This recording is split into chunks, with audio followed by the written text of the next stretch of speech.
só para acabar com esta questão dos critérios de aquisição, tens de falar da questão de que optaste pelo desenho, porque era mais barato e porque parecia até que era mais interessante na obra destes artistas que estavas a comprar, mas, no fundo, qual era o critério de qualidade? Ou seja, porque é que tu escolhias um artista e não escolhias outro? Porque é que tu escolhias um trabalho e não escolhias outro? Em que é que Os critérios de qualidade são sempre os mesmos. Dependem da educação, da sensibilidade e da pessoa, não é? Em causa, de quem escolhe, da sua formação, da sua cultura, etc., dos parâmetros que ela conhece, são eminentemente relativos. Os parâmetros de qualidade são sempre do tipo, isto eu já vi e já conheço, isto eu não vi e não conheço.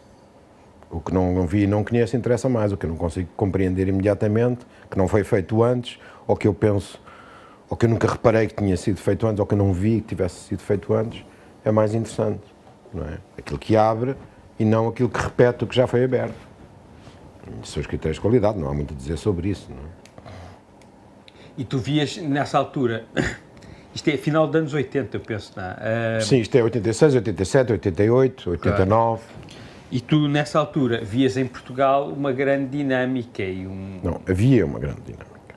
Havia? Havia. Quer dizer, comparativamente ao que eu tinha visto, havia e mais. Havia alguma dinâmica nova nos Estados Unidos também, em Nova Iorque.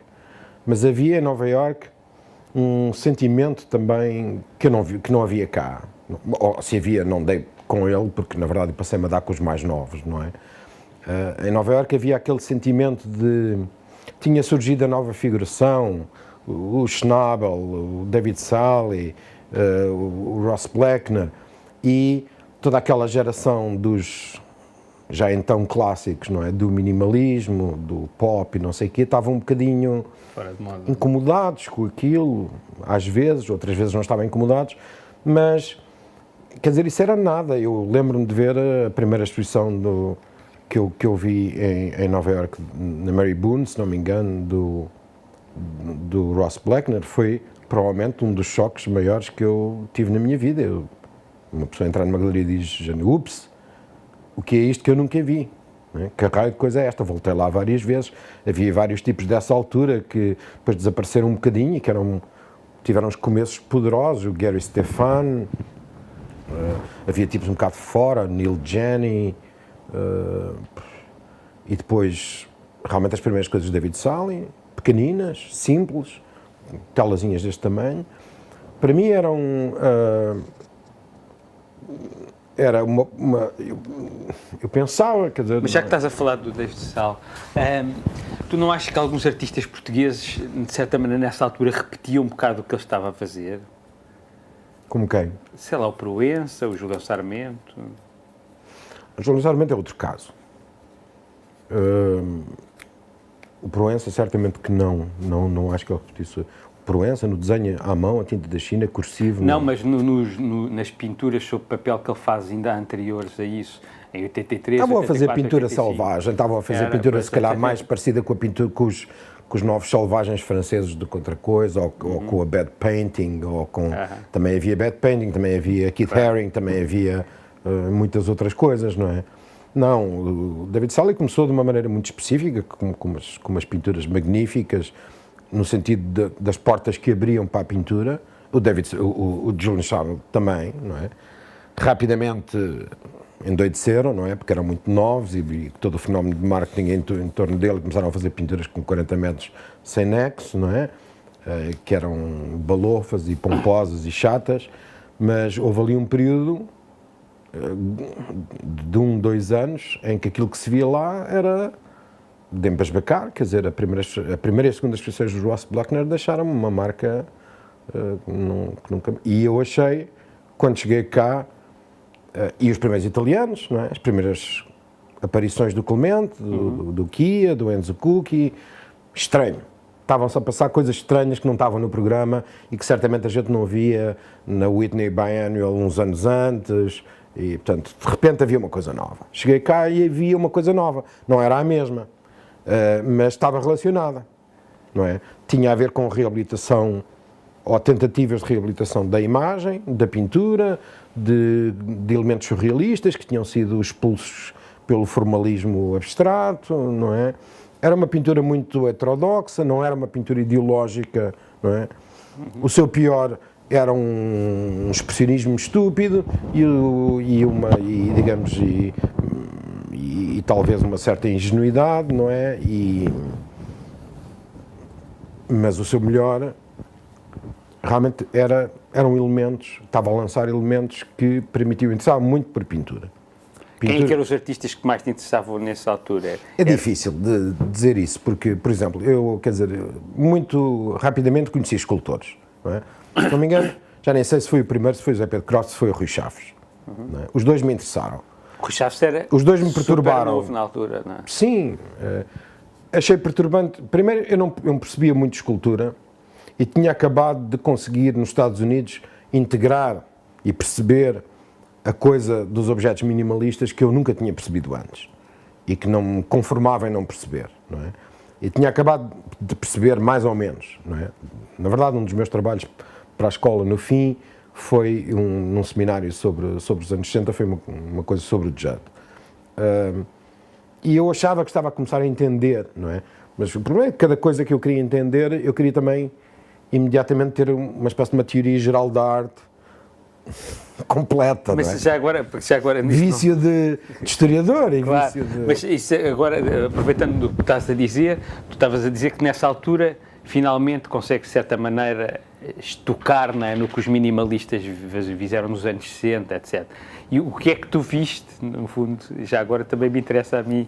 Vi que uma data de pressupostos que estavam na minha cabeça sobre o que as obras de arte deviam ser estavam errados e desatualizados, pura e simplesmente, e que eu tinha que largar. Quais eram esses pressupostos anteriores? Bom, os pressupostos, não era que eu fosse uma pessoa tão culta que tivesse assim os pressupostos tão radicados, mas precisamente por não ser tão culta é que eu tinha pressupostos, não é? Quando me comecei a cultivar mais lá necessariamente, perdi os pressupostos, por isso é que as pessoas cultivam, não é? E percebi que os objetos específicos do Judd não eram bem escultura e depois cá tive a surpresa de perceber que havia escultura outra vez e que era uma coisa diferente dos objetos. Não é? Toda a gente falava indiferentemente de escultura e de objetos e, embora toda a gente gostasse de encher a boca com a palavra objeto e era mais chique falar de objeto do que falar de escultura, mas as pessoas, na verdade, não distinguiam conceptualmente as duas coisas. Ora, o Zé Pedro Croft fazia escultura, não fazia objetos.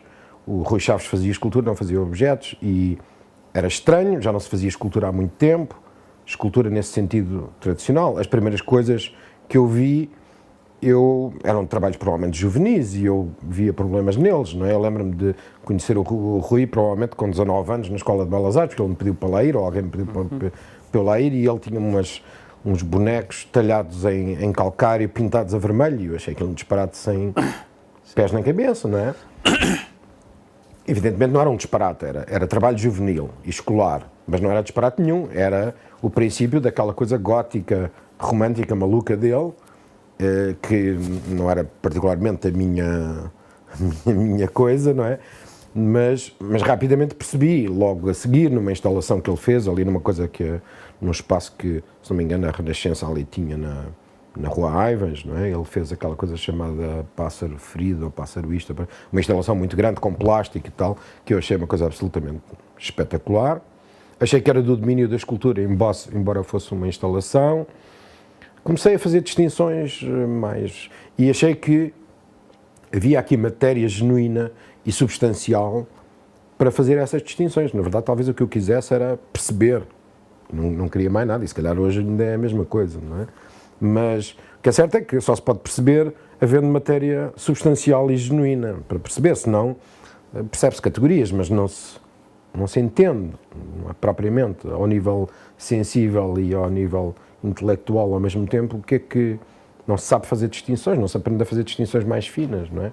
E havia essa matéria, quer dizer, as coisas do Cabrita, do Princípio, as coisas do Casqueiro que eu conheci, eu reagia com surpresa e espanto às coisas que me iam sendo apresentadas desses tipos mais novos, não é?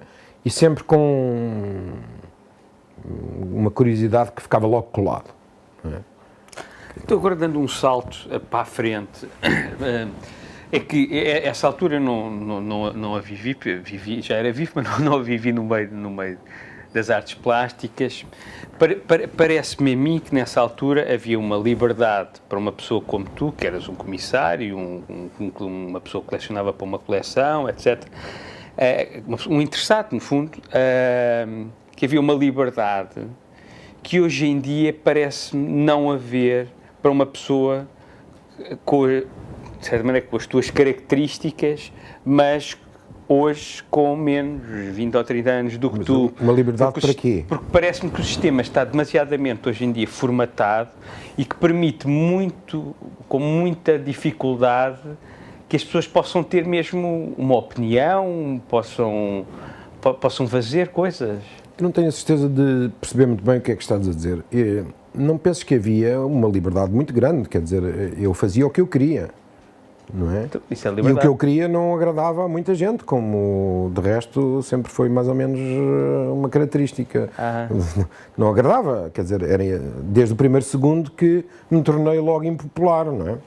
Porque os interesses estavam lá e as pessoas reagiam mal, quer dizer, ou galeristas, ou outros artistas, ou isto ou aquilo, as pessoas começaram, à medida que a Fundação... Mas é que eu acho que hoje em dia a coisa é muito mais democrática e muito mais disseminada. E isso dificulta a liberdade, dizer, ironicamente.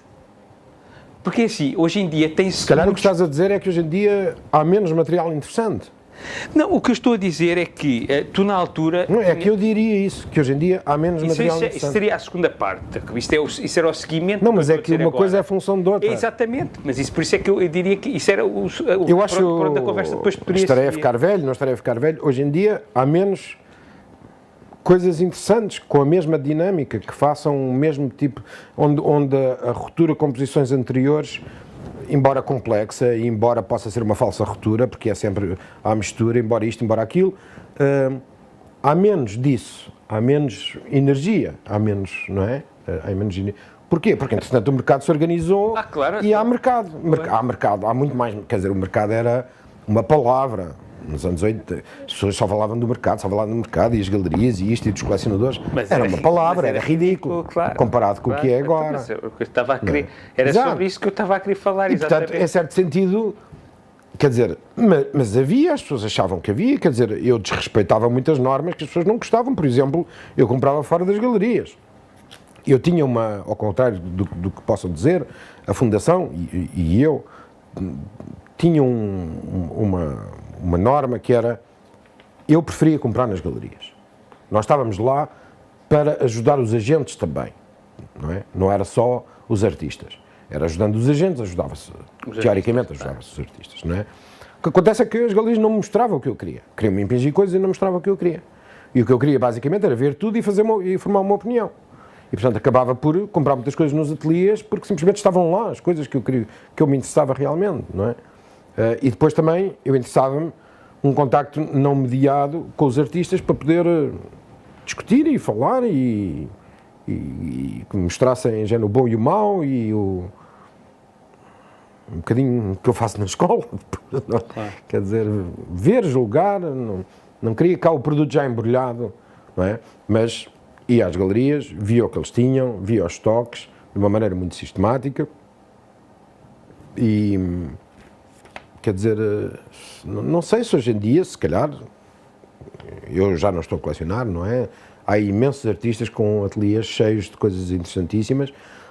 Eu passei a ver as coisas por outro prisma, pelo prisma da escola, porque, entretanto, o meu envolvimento passou a ser como a escola, não é? E, portanto, eu vejo coisas em produção constante, mas na escola, não é? Eu acho que o que mudou foi que, digamos, a matéria não chega para o tamanho do mercado. Se calhar não é só aqui, não é? Isto não é eu não considero que isto sejam anos, não têm sido anos particularmente interessantes do ponto de vista da produção artística. São anos de vacas magras, não é? Embora ao mesmo tempo haja cada vez mais ambição, porque entretanto se criou, de um público muito maior, inclusivamente institucional, que finalmente viu que havia esta coisa, colecionar, o mercado de arte, não sei o quê, E, portanto, há mais demand, há mais procura, não é? Há mais procura, mas isso não obriga a que haja uma oferta da mesma qualidade. Nesta altura havia imensa oferta e muito menos procura do que a oferta, quer dizer, eram poucos os artistas que conseguiam minimamente sobreviver e mal daquilo que faziam, não é? Muitos tinham que ser professores ao mesmo tempo e fazer outras coisas e estavam a tentar. Foi a primeira geração, talvez a dos Pedros, a que tentou de uma maneira mais e que tinha mais chances de talvez sobreviver sem ter que ter não sei quantos empregos ao mesmo tempo, e ser professor de arte. Agora, mudando um pouco de conversa, a seguir e a parte de tudo isto aparece o Arco e a certa altura tornas-te diretor do Arco. Não, isso foi muito depois, não é? Pai, 10 anos depois, calculo. Pois, eu devo dizer que eu não estive muito envolvido no Arco. Quer dizer, o Arco dava-me pouco trabalho, dava-me pouco dinheiro, e não é que a Fundação desse muito. E dava-me pouco trabalho, sobretudo eu dava algumas aulas, comecei a dar alguns cursos, depois arranjei umas pessoas para darem cursos também, o João Pinheiranda, se não me engano foi um dos primeiros, o António Rodrigues, pronto, comecei a instituir ali um programa de cursos de História da Arte, a Ruth Rosengarten, etc. Mas isso não me tomava muito tempo, e portanto eu perdia muito mais tempo, e com as exigências progressivas da coleção da FLAD, que eu realmente me empenhava, coisa na qual eu me empenhava muito, e com as dificuldades que surgiam, quer dizer, não foi fácil fazer aquela coleção, não é? De todos os pontos de vista. Eu empenhava-me mais e gastava mais o meu tempo. Entretanto, até fui parar à direção do Arco, já nem sei quando, ia às reuniões de direção, sempre que podia e tal, mas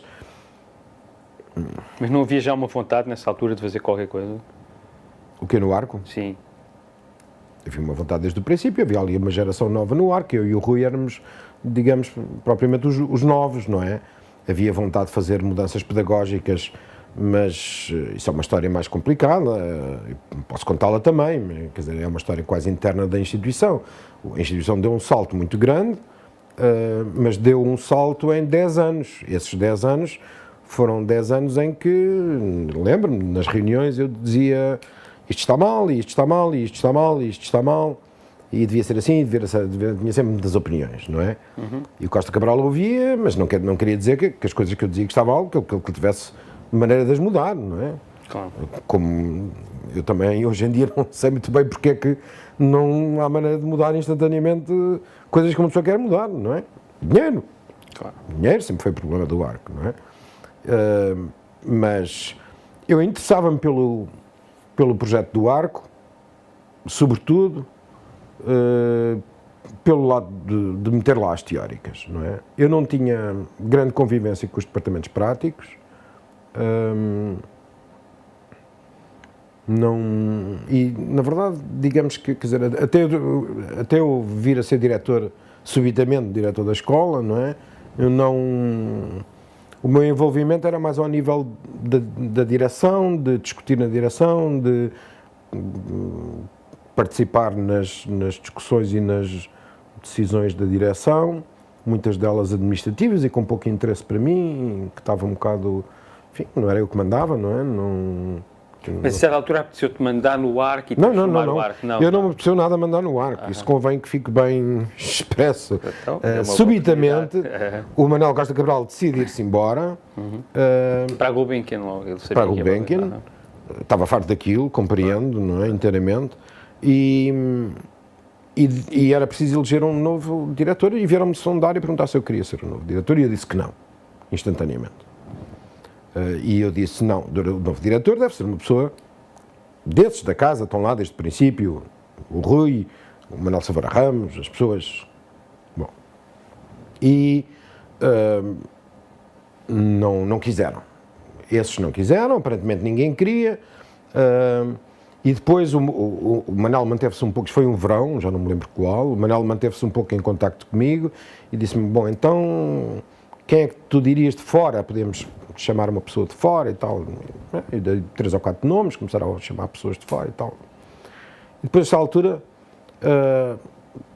eu pensei 2 vezes, eu tinha um bocado a mania de dizer não é? Quer dizer, estava a fazer uma coisa e de repente vinham-me interromper e falar de outra coisa e tal. Sempre tive um bocadinho a mania de dizer não, que depois, um bocado à força, tive que perder, não é? Passar a dizer uns sims de vez em quando. Mas pensei no assunto e depois pensei, mas realmente por que não? Realmente, até agir, não é? Entretanto, o Manel falou-me, não é? O Manel sabe aliciar as pessoas, não é? Claro. Até quando se retira, sabe aliciar as pessoas, não é? Mas na altura... E eu, a essa altura, disse sim, eu aceito. Gente, sem saber porque é que me está... Mas percebendo que... Porque havia aspectos na atividade da FLAD e do colecionismo que eram chatos, maçadores, não é? Começava a ter muita contestação, quer dizer, era uma chatice, não é? As pessoas começavam a dizer muito mal de mim demais, não é? As pessoas sentiam-se ameaçadas nisto e naquilo e não sei o quê, eu achava esse lado maçador, chato, quer dizer, não ligava muito, mas não... E de repente o Arco parecia uma coisa diferente, mas que tinha a ver com isso, com produção. Havia lá pessoas que estavam a produzir pinturas, obras, não é? Sempre a proximidade. A proximidade, quer dizer, foi o lado da proximidade. E que provavelmente se eu fizesse aquilo, enfim, eu não achava particularmente que conseguisse ou que soubesse, mas pelos vistos eles achavam, se eu fizesse aquilo eu ia ter essa proximidade, ia ter outro tipo de proximidade e isso era interessante. Só aqui uma coisa, que é o seguinte, parece-me que sempre ao longo do teu percurso, a proximidade à arte é fundamental, portanto parece que sim, o artista nunca desaparece. A proximidade dos objetos. A proximidade dos objetos. Eu podia dizer a proximidade dos artistas, das pessoas, é verdade, a proximidade dos artistas, das pessoas, mas eu não fui próximo e nem me consegui, nem quis tornar próximo de todos os artistas com quem eu contactei, de quem eu comprei obras. Alguns, na verdade, não me quis mesmo tornar próximos, mas próximo das obras quis sempre, não é? E percebi... E do fazer? Não, e percebi que... Quer dizer, eu já tinha feito, eu sabia como é que as coisas se faziam. Não, próximo do fazer, dos artistas a fazer. Estes artistas a fazer, francamente, quer dizer, eu já tinha feito, não era para mim nenhum mistério, nenhum mito, não tinha ideias românticas sobre o assunto. Mas há muitos artistas, ainda hoje, e nesse período também muito, que te ouvem avidamente, não é? Portanto, mesmo quase no processo, durante o processo criativo deles. Porque não é para mim um mistério o trabalho dos artistas. Desculpa, vou-te pedir um cigarro. Sim, quer dizer, eu já tinha pintado não sei quantos anos, para mim não é um mistério. Eu não me formei na verdade, em História ou em Filosofia, sem nunca ter pintado Tu estás à frente da câmara. Sem nunca ter pintado um quadro. Portanto, quer dizer, para mim era um dado. A coisa do fazer. Não, e do trabalho de ateliê, isso era um dado que eu compreendia, que eu simplesmente tinha familiaridade, não custava nada. Talvez os artistas tenham reparado, isso pode ter acontecido, que quando eu falava nos ateliês dos objetos que estavam a pôr à minha frente e que me deixavam e dizia gosto disto ou não gosto disto, ou isto confunde-me, ou porque é que isto não é assim, ou eu diria que isto se calhar podia ser feito de outra maneira, ou se calhar não podia, e eles argumentavam, e eu falava provavelmente com uma linguagem de uma pessoa que já tinha feito, e portanto não com uma linguagem de categorias, ou isto é expressionismo neocubista, não é? Não falava assim, não é? E isso, já que agora isso é um ponto fundamental, a maior parte dos curators que existem hoje em dia nunca puseram a mão na massa. Tu achas fundamental ou não? Ou achas que há pessoas que têm características? Eu acho que não tenho nada de ter opinião sobre esse género de assunto e de mandar aqui bocas a dizer sim, eu acho fundamental. Para mim, é impensável que não seja assim. Eu não quero que tu digas se é fundamental ou... desculpa, o que é que disseste? Para mim é impensável que não seja assim porque... Tu estás a responder. É assim que é. Porque é assim que foi. Para mim, não é? Para ti, claro. Eu não consigo imaginar-me a ter um conhecimento, não quer dizer literário, não é? Mas um conhecimento dos objetos, das obras e do trabalho de as produzir, independente de uma prática pessoal e de uma experiência pessoal igual, da mesma natureza. Não consigo imaginar porque nunca me aconteceu. É como tu és, claro. Portanto... Quer dizer, eu acho que não vejo razão para não haver pessoas com muita sensibilidade à coisa do fazer e à construção, aos lados construtivos da produção, mesmo sem terem efetivamente feito. Claro. ou tendo tentado, e se calhar muitas das pessoas tiveram uma experiência tentativa como amadores, não é? Claro. Agora, é um facto que muitas não têm essa sensibilidade, não é? E que falam realmente com uma distância demasiada dos objetos, que a mim me parece uma distância demasiada dos objetos.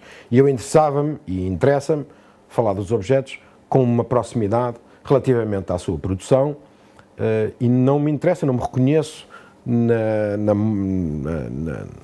na tradição, chamar-lhe tradição é um bocadinho demais, na escola de pensamento, ou lá o que é, da recepção, não é? Em que a gente está lá, os críticos estão lá entre os seus livros, com os seus lápis e nas suas secretárias, e depois chega um objeto e eles são receptores, é como se fosse aí o público, não é? Eu não me sinto dessa escola, não me sinto dessa família, não é?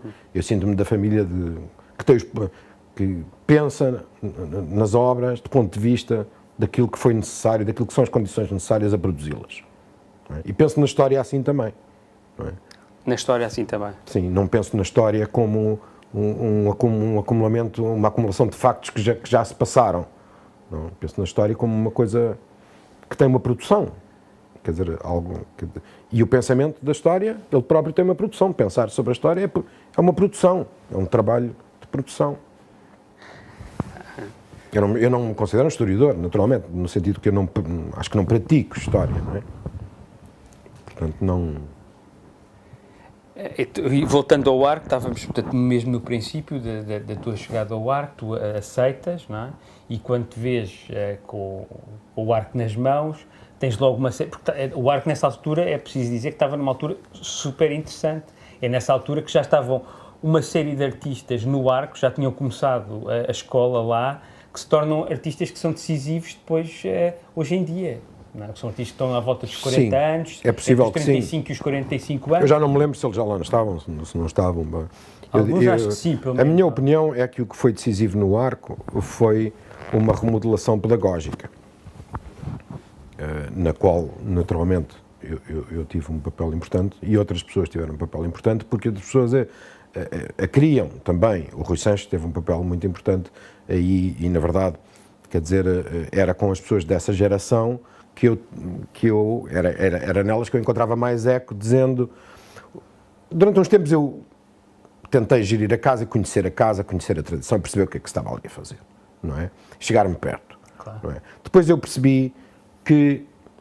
E fui professor, e comecei a ser professor, e era professor de teóricas, mas, na verdade, os alunos também já me chamavam muito para ver as obras e para... Bom, se calhar era por eu, ao mesmo tempo, estar na FLAD e...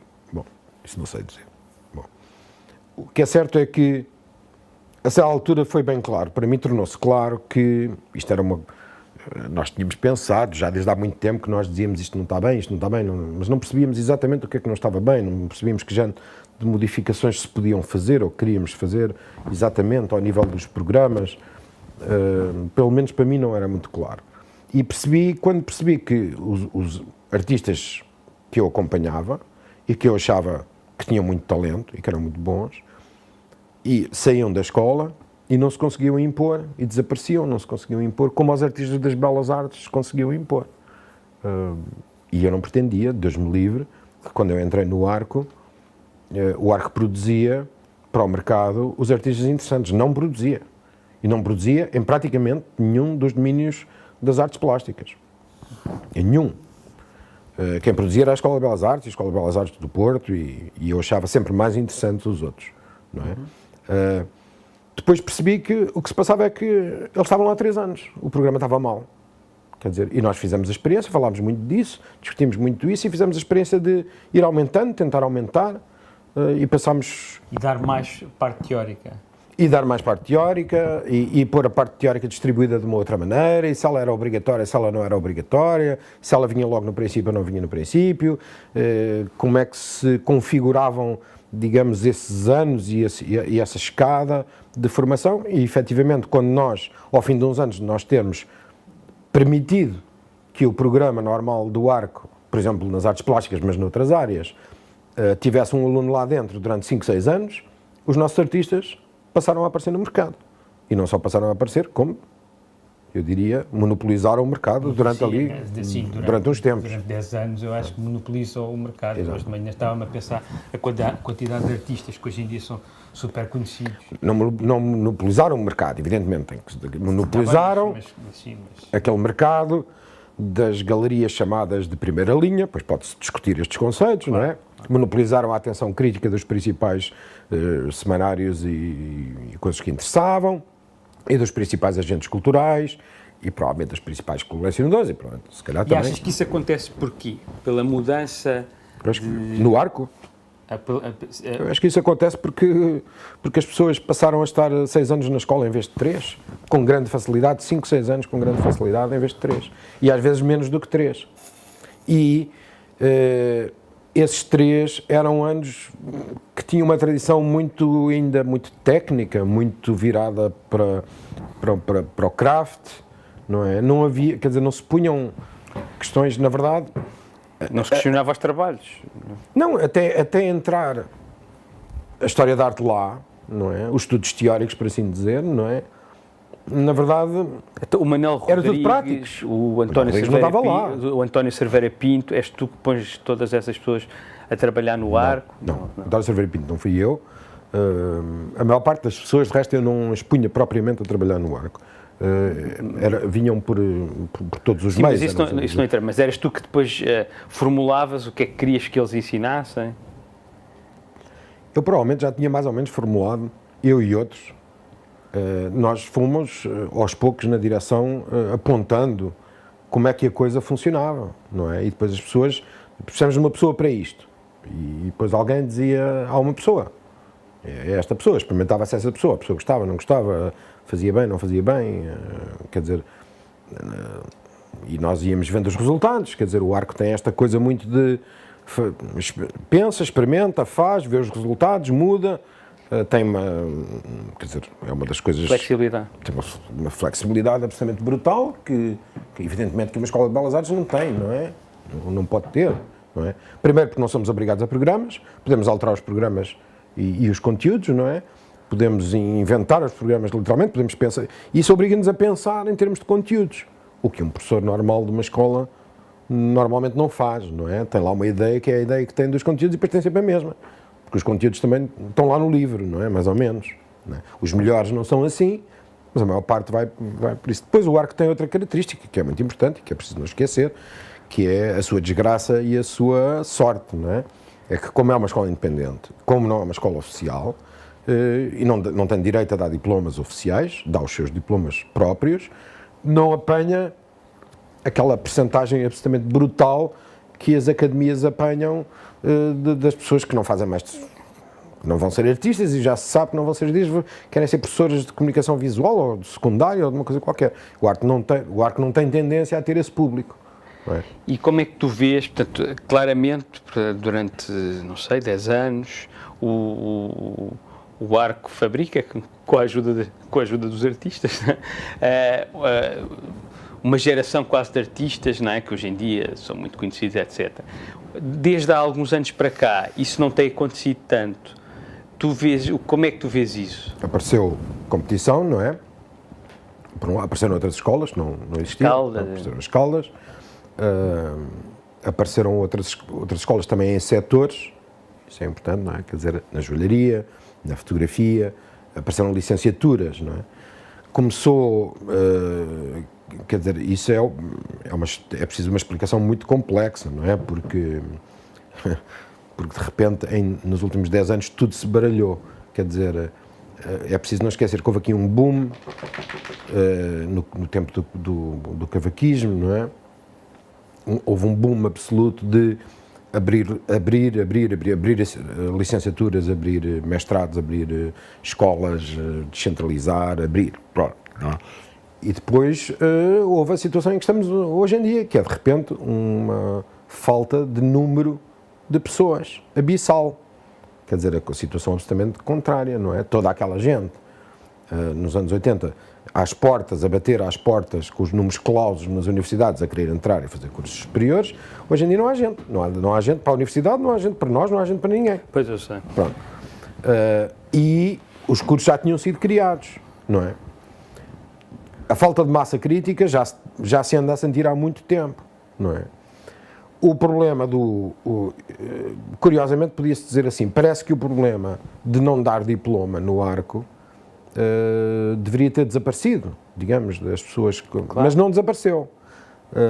Eu acho que as últimas gerações foram mais conservadoras que as anteriores nisso, quer dizer, muita gente já, sem se conseguir imaginar uma razão, porque e há uma coisa que não estás a falar, é que há mesmo também a competição das escolas fora de Portugal. Bom, também, não é? A competição das escolas fora de Portugal, evidentemente, claro. Não é? Já para undergraduate, já mesmo, não é? Já para undergraduate também. É preciso, se calhar, estar numa certa situação, um certo nível social para poder fazer isso, ou ouvir da escola tal, então, com certeza que sim, não é? Mas também há. Do ponto de vista da escola, do ponto de vista interno, interessa-me monitorizar a qualidade do produto final e relacioná-la com a qualidade da prestação pedagógica. E relacionar essa também e pôr essa em confronto com a qualidade ou o interesse ou a lógica ou a relevância da grelha pedagógica propriamente e de conteúdos, se nós estamos a esquematizar bem, se nós estamos a ensinar da maneira que deve ser ou não. Bom, muitas coisas entraram na moda que o Arco não seguiu. O ensino artístico pós-licenciatura, não é? Eu fico sempre espantado, mas é um facto que as pessoas continuaram a querer uma licenciatura, continuaram a ir para a Escola de Belas Artes de Lisboa, e isso nós sabemos porque nós tivemos gerações de alunos que estavam ao mesmo tempo na Escola de Belas Artes de Lisboa e lá. E a gente perguntava porque eles iam então para o Arco, eles diziam que iam para o Arco porque não estavam a fazer nada na Escola de Belas Artes. Então, se não estão a fazer nada, porque é que não saem? Não, porque a licenciatura ou porque os pais, ou porque isto, ou porque aquilo. Bom, não é? Mas depois no Arco é que eles queriam estar, não é? E às vezes saíam alunos do Arco, outras vezes não saíam alunos do Arco. Saíam alunos da Escola de Belas Artes. Na verdade, não mas tivemos e temos desse público. O mercado, as disciplinas, o mundo em si, quer dizer, mudou tanto, o mundo mudou tão rapidamente, não é? Em 10 anos, o mundo inteiro, não é? Tudo o que se passa no mundo, inclusivamente o estatuto glamouroso do artista, aqui nos anos 80, até ao fim dos anos 80, ser artista plástico tinha um glamour absolutamente que superava tudo, não é? Eu não sei se nos anos 90, com gerações muito mais pragmáticas, que é o que me parece, não é? Se havia o mesmo entendimento da profissão, não é? Mas eu como galerista, vejo milhares de miúdos a almejarem querer ser o grande sucesso que se a atitude não é a mesma, porque esta geração, por exemplo, as gerações dos anos 80 tinham esta energia, mas não eram os ratos espertos especialistas em marketing. Agora, qualquer criança de 19 anos é um rato esperto especialista em marketing, sobretudo porque os convencem de que é boa ideia serem uns ratos espertos. Mas começaram a aparecer os cursos de como fazer o teu portfólio e arranjar o teu galerista e ir para Nova Iorque, não é? Claro. Isso não existia. Nos anos 80, 90 não existia. Mas atenção a uma coisa, há uma coisa que não bate talvez muito certo, que é, quando aparece essa geração, que é como é que eu vou me tornar um artista plástico famoso, de certa maneira, a melhor maneira de se tornar um artista plástico famoso era ir para o Arco a certa altura, porque praticamente todos os anos saíam vários artistas que se tornavam famosos do Arco. Eu, francamente, assim? Pode ser seguramente, quer dizer, eu nunca me dei conta disso, nunca pensei nisso, não é? Desse ponto de vista. Mas a certa altura era. Ir para o Arco para ser um artista plástico famoso é coisa que não me... Não vamos ver de uma forma negativa, vamos ver um miúdo. Não estou a ver de uma forma negativa, estou a dizer... não, quer dizer, eu acho... Eu quero ser um artista plástico bom. O que é que reúne melhores condições para eu me tornar? É o Arco? Não, porquê? Porque o Jorge Queiroz saiu de lá, o Francisco Tropa saiu de lá. Pode ser que isso a partir dessa altura tenha funcionado. Eu acho que quando funcionou melhor foi quando as pessoas pensaram ou ouviram dizer ali há uma chatice e ali não há uma chatice. Pronto, isto foi quando funcionou melhor e, na verdade, é quando as coisas funcionam melhor é por estas razões. Não é? Quando, de repente, as razões começam a ser diferentes para fazer as coisas, ou porque o papá diz isto, ou porque o papá proíbe, ou porque o papá só paga, ou porque a própria pessoa se torna manhosa, não é? E tem 19 anos e não tem idade para ser manhosa, nem aos 20, não é?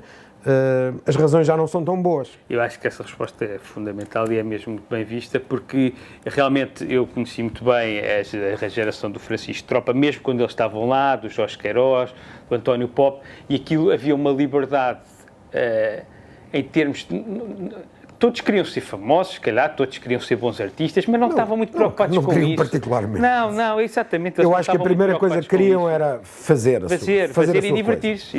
Fazer a sua coisa, claro, e claro. terem, Sim, terem elasticidade para fazer a sua coisa. Houve lá, quer dizer, é como te digo, há muitos elementos aqui a considerar. Isto não é... esse género de pergunta é uma pergunta que não tem uma resposta sim ou não, nem A nem B. Não. Há muitos elementos. Portugal mudou nos anos pós-cavaquistas, mudou muito, não é? E como é que tu vês então, pronto, assumindo que mudou, não há nada a fazer, é o mundo que temos. Mudou e eu vejo pelos meus filhos, que são, digamos, de uma geração mais nova, não é? Os meus filhos que, enfim, tiveram, penso eu, uma educação decente, para não dizer excelente, não é? Achavam natural, como todos os colegas e amigos deles na escola, quando saíram do 12º, do 11º, eles andaram no colégio inglês, é diferente. A conversa era toda uma conversa do que, para onde é que é melhor ir, como é que está o mercado. É melhor ir para aqui ou é melhor ir para aqui? E eu dizia-lhes na altura, e comentei, não reprimo, nem deixo de... Quer dizer, já constatei que era assim, não é? Onde é que eu alguma vez, não é, no fim do meu 7º ano do liceu, me punha a pensar onde é que está... Será que é bom ir para historiador de arte ou deverei ir para sociólogo? O que é que me dá uma vida melhor? Quer dizer, não me ocorria. Pronto. Se calhar ocorria a muita gente e não me ocorria a mim, não é? Mas as pessoas que estavam na arte não ocorria, não é? Não ocorria. No arco não ocorria isso. E agora ocorre. Agora ocorre quando lá estão, antes de irem para lá, isso é muito manifesto, antes de escolherem aquela escola ou outra escola, e também eu penso que a coisa também já nem sequer é bem assim, porque na verdade eu acho que as coisas se transformaram ao ponto que tem a ver com qualquer coisa que eu diria, qual é o tipo de resistência, a resistência no sentido endurance, o que é que um jovem dessa idade, no pós-secundário, aguenta como ideia de ensino e de educação pós-secundária. E acho que se criaram as condições no mundo e na sociedade para que as pessoas se deem ao luxo de aguentarem muito pouca coisa. Ou então aguentarem um tipo de coisa que mudou muito rapidamente relativamente às décadas anteriores, que é... ouviram falar agora da educação contínua, não é? E de que as pessoas têm que reciclar ao longo da vida. Nem sei se é essa ideia que anda tanto no ar, não é? Já parece-me que penetrou na cabeça dos jovens do pós-secundário também. E então, o que eu vejo é que mesmo no arco, mas fora do arco, e na escolha da escola, e depois de passear de um lado para o outro e fazer coisas diferentes, é que é cool, não é? O que dá um tipo de atenção e um tipo de commitment, um tipo de responsabilização na escola muito diferente do que essas gerações tinham. Podiam não fazer nada, esses os maiores preguiçosos. Eu não me lembro de maior preguiçoso que o Jorge Queiroz, por exemplo. Não é? Não fazia absolutamente nada. Era aquele autismo e aquela coisa, fazia um desenho por ano e uma pessoa tinha que estar sempre a uma sala a dizer então, e as pinturas ficavam a meio, não sei o quê. Aprendeu, disparou e aprendeu a disciplina quando foi para os Estados Unidos e passou a produzir. Não é? O talento estava lá. Isso não havia discussão, e a inteligência e tudo o resto. Não é? Eu vejo que a atitude das pessoas hoje em dia, dos melhores, digo eu, daqueles que eu acho que têm realmente chance de ser artistas, é uma atitude de... E não tem a ver, se calhar, com cada um em particular, tem a ver com um zeitgeist, não é? Um espírito do tempo. A educação é uma espécie de um passeio sem grande responsabilização, não é? Porque também onde é que está o lugar prometido e onde é que está, quer dizer, as pessoas também já perceberam que o mercado de arte está cheio, telhado, que, quer dizer, não é, que já não é... E quais são, para acabar, duas coisas, que uma é, quais são as respostas com que tu te sentes com força para dar no arco face a este retrato que tu fizeste da contemporaneidade no panorama artístico jovem e educativo?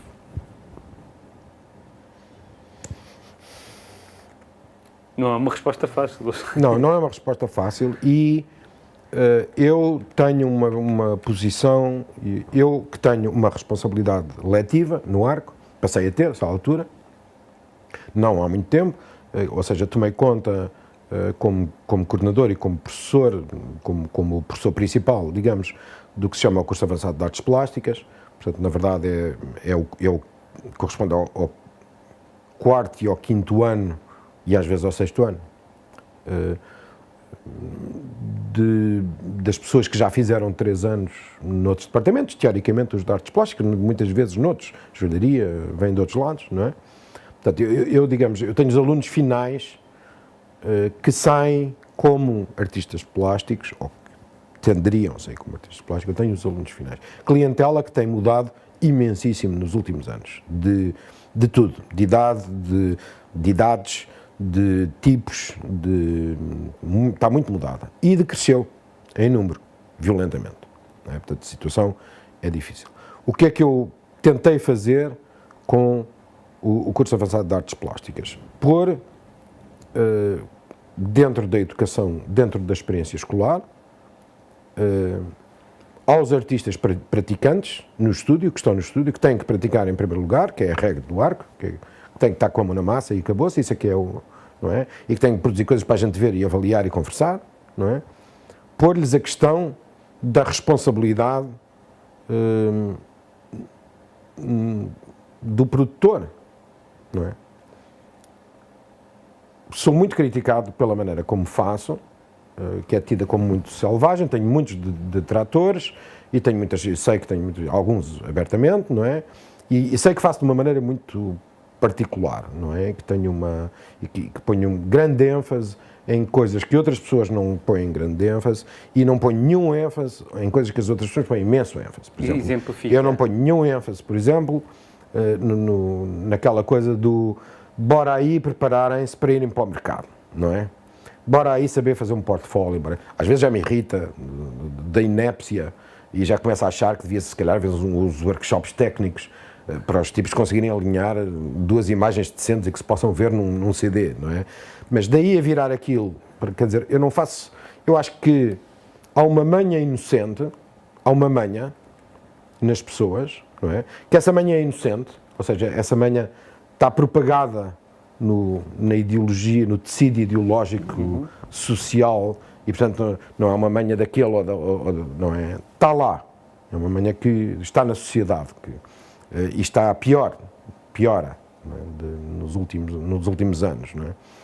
E que tem a ver com a baixa de qualidade dos padrões de uma maneira geral, da televisão, por exemplo, claro. Desta coisa do compro o produto, não é?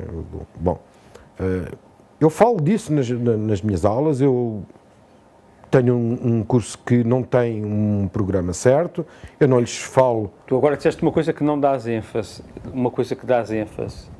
Eu dou ênfase às questões de o que é que implica. Estamos aqui, vocês, alunos, estão aqui com o pincel na mão, com o escopro na mão, com o bloco de notas, com a câmara de vídeo, para produzir, não é? O que é que os contextualiza automaticamente? Quer dizer, qual é o contexto em questão? Reconheçam o contexto em questão. Como é que as histórias contextualiza, como é que a história recente os contextualiza, como é que o mercado os limita, como é que o tipo de sociedade e as concepções que a sociedade tem do presente, do valor, do belo, do isto, do aquilo, quer dizer, entenderem quais são as condições que os limitam, porque as condições que os limitam são o chão onde eles podem pôr os pés, o único chão sólido onde eles podem pôr os pés para fazer alguma coisa relevante. Se não conhecerem o chão que os limita, vão estar para ali a exprimirem-se livremente, não é? Que provavelmente é o que eles querem, mas que não é o que eu entendo que se deva dar-lhes, não é? E, portanto, interessa-me pouco, já acho que, devo dizer, fazer aqui uma parte, que o nível de cultura geral é abissalmente baixo e tão mais baixo do que há 20 anos atrás, não é? Cultura geral, quando eu digo, tipo, aquelas coisas que deviam vir do liceu. Presidente da América. Não é? Exatamente, Presidente da América. E dentro da esfera própria, não é? O que eles conhecem da história da arte, o que eles conhecem, a motivação para irem ver uma exposição, por exemplo, eu fico embasbacado, não é? Quer dizer, a educação tornou-se, eu não acho que isso tenha a ver com o ARC, acho que isso tem a ver realmente com aquilo em que a educação secundária e primária se tornou nos últimos 20 anos, não é? É uma espécie de um recreio geral, não é? Mas o mundo é um recreio geral. Mas eu acho que isso não é uma coisa que seja em todo o mundo assim. Não, em todo o mundo não é assim.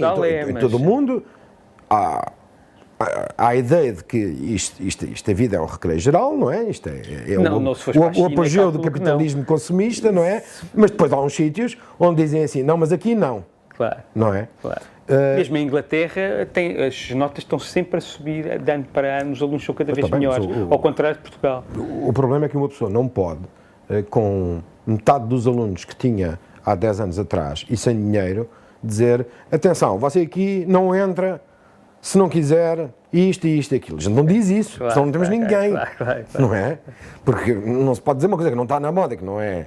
Porque as outras escolas também não dizem isso, com certeza, não é? Ninguém diz isso. Depois, lá dentro, o esforço que eu faço é um esforço realmente de contextualizar para eles próprios, para os produtores eles próprios, os problemas que se põem à produção, da maneira mais vasta que eu consigo, mais variada que eu consigo, mais interdisciplinar que eu consigo, com os exemplos mais variados, sempre que podemos, e que a escola tem essa coisa, trazendo pessoas de outras disciplinas para falarem lá, para eles verem, tentando que isto seja motivador, não é?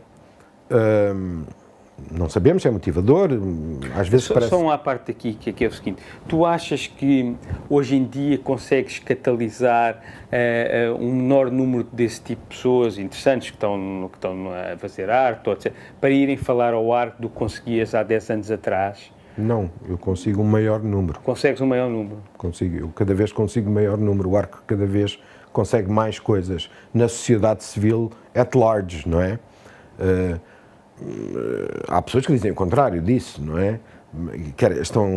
Estão querendo dizer que dentro de certos pequenos grupos eu consigo menos, não é? Mas o que acontece é que eu não estou a olhar para esses pequenos grupos, claro. Não é? Eu estou a olhar para uma pintura maior. Eu acho que o ARC tem um poder negocial miraculoso hoje em dia, e eu vejo isso porque não esquecer que, infelizmente, eu tenho que passar a maior parte do meu tempo simplesmente arranjando dinheiro, inventando dinheiro, claro. Não é? E pessoas que mudem, instituições que mudem, não é? E não só dinheiro, como apoio, e tem que passar, o que é muito difícil, a imagem para fora para que seja reconhecida. Portanto, cada ocasião de divulgação é uma boa ocasião de divulgação, e tudo são ocasiões de divulgação, não é verdade? Desde a exposição dos finalistas a esta coisa como o bazar que fizemos agora, ou o leilão que fizemos há uns anos, não é? O nome do ARC, ao contrário do que 3 ou 4 pessoas do meio estrito, não é, podem dizer, o nome do ARC é forte, sempre foi forte. Claro. E eu, quer dizer, a minha teoria é diferente dessa. Eu acho que foi forte desde o princípio, não é? Foi forte desde o princípio. Não interessava muito bem se chegava a 300 pessoas ou a 3.000. O ARC é uma instituição que as pessoas respeitam, desde que começou, e sempre respeitaram, não é? As razões porque respeitam, o número de pessoas que respeitam, os estratos da sociedade específicos ou meios profissionais específicos onde respeitam, têm vindo a coisa, e quanto a mim a alargar, a diferir, e quanto a mim a alargar. Mas as pessoas respeitam não precisam estar informadas do esforço que o ARC faz para subsistir, para respeitarem. As pessoas respeitam porque o ARC aparece. E quando o arco aparece, aparece de um determinado modo. E outras coisas não aparecem, ou quando aparecem, não aparecem do mesmo modo. Uma última coisa, que tu veste a continuar no arco ad eterno, há coisas, mas aí não é isso que me interessa. O que me interessa é assim, há coisas que te apetecem fazer. No arco? Não, fora do arco. Ah, sim. Quer dizer, no arco, O quê? devo dizer que Isso não me interessa. o trabalho de diretor do arco, eu não posso comparar, não é, com o diretor anterior. Sempre que falo com ele sobre este assunto, ele diz-me que é igual. Eu imagino os problemas que o Manuel Costa Cabral teve, não é, durante aqueles anos, não é? Eu sei os problemas que eu tenho tido, não é? Aquilo é um barco muito pesado e muito... Mas não é isto que me interessa. Mas isso interessa-me responder, para responder à tua. Claro. Quer dizer, é um trabalho que eu acho absolutamente fascinante e importante, no qual eu estou totalmente empenhado, não é? Mas que dá cabo de uma pessoa. Quer dizer, que é de ficar exausto, porque não tem fim, não é? Esta coisa do dinheiro, de não existir dinheiro, não tem fim. Não é? E ter que pensar em tudo o resto, não é? E da mobilização das pessoas e do coisa. Bom, eu gosto de ensinar, tal. Eu gosto sobretudo disso que tu disseste há bocado, quer dizer, de estar próximo da produção, não é? De uma maneira, já tive de várias maneiras, não é? Continuo-me a interessar, é isso que me interessa, é isso que eu verifico que me mobiliza. Dispensava muito, portanto, da minha atividade corrente, que não é isso, não é? E tinha grande gosto se pudesse não a fazer, e se alguém a fizesse por mim. Não me vejo particularmente nisto ou naquilo, porque eu nunca propriamente planeei uma carreira, não é? As coisas vão aparecendo, têm que ser feitas, eu digo sim ou digo que não, e se digo que sim faço, e vou fazendo. E depois aparecem outras coisas e podem me interessar, e há muitas coisas que eu gostava de fazer e não fiz. Não é? Mas te apetece escrever? Eu costumo escrever e escrevo. Eu não me apetece escrever do género e agora vou para casa escrever e não faço mais nada se não escrever, nunca fiz isso, não é? Eu escrevo regularmente, escrevo tudo, escrevo coisas internas para a escola, escrevo textos de catálogo para as exposições, mas, por faço exemplo, comissariados de vez em quando. Claro, mas nunca gostei de fazer muito disso, ou só isso. Claro, não gosto de fazer só tudo. Isso, claro. Porque agora está-me a lembrar, isto não estava dentro do programa de coisas que eu tinha aqui para falar, mas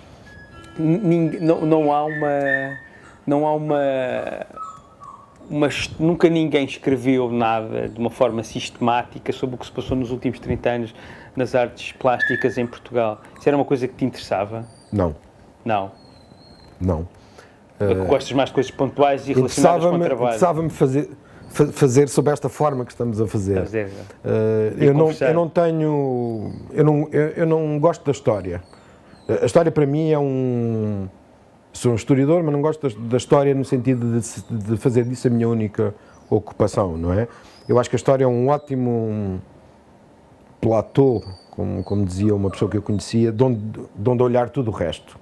É uma espécie de um middle ground, de onde olhar tudo o resto é talvez o melhor. Não é? Do ponto de vista como disciplina mental, como postura mental. Mas, não, eu não estou particularmente interessado em ir fazer agora a história dos últimos 30, quero lá saber da história dos últimos 30 anos, claro. Interessa mais a história dos próximos 30, se eu cá estiver, não é? Está bem, olha, gostei muito de falar contigo durante estas últimas 2 horas. Epá, e se calhar voltaremos a falar daqui a algum tempo para continuar a conversa, porque houve muita coisa que eu não consegui perguntar que me gostava de falar.